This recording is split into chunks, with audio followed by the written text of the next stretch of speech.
Hi, Right Writers, Cruz here. Thank you so much for joining me.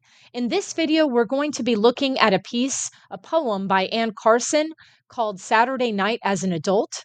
This piece was published in The New Yorker, and what poetsandwriters.org does, the website that I use to access this information and this particular piece, is they encourage poets and writers to practice the art of writing through exercises. And so they will take a work and then encourage you to mimic that work through your own voice.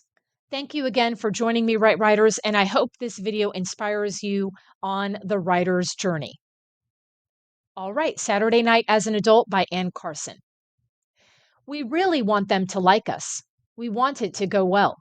We overdress. They are narrow people, art people, offhand linens.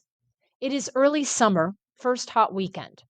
We meet on the street, jumble about with kisses and are we late? They had been late. We'd half decided to leave. Now, oh well.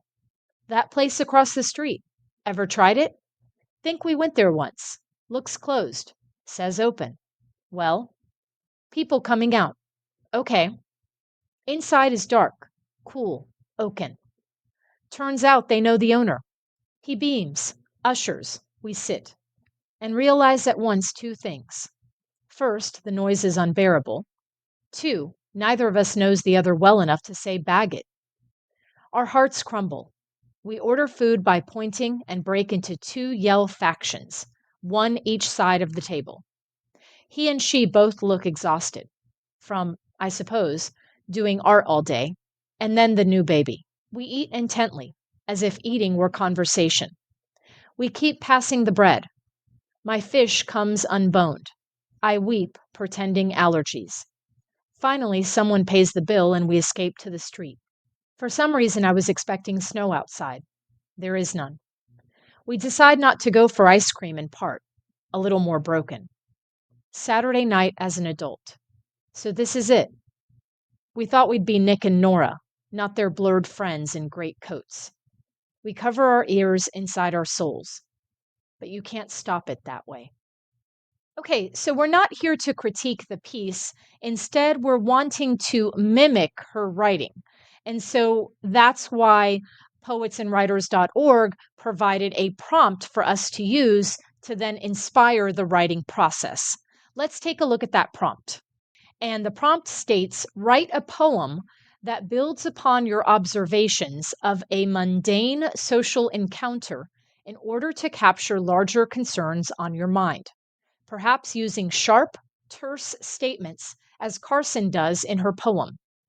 Is there humor to be found in these minute details?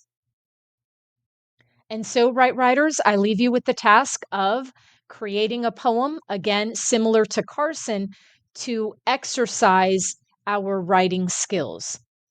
Before I go, though, I'm going to go ahead and show you a piece that, again, is unedited. And so you know that I, too, practiced the prompt as well. And then we will do some exchanging, hopefully next Tuesday. Let's take a look at the piece I created. Again, just sort of a zoom out, and then later we'll zoom in on it. Okay, so Right Writers, this piece is called Teacher's Lounge, and this is the piece that I have created. It is quite long, the poem is, and I really lack some important information if I'm wanting to mimic Carson. And part of what I know that I'm missing is this idea of going back to the prompt of capturing larger concerns on your mind. And I do not do that in this particular piece. So I'm going to be working on that.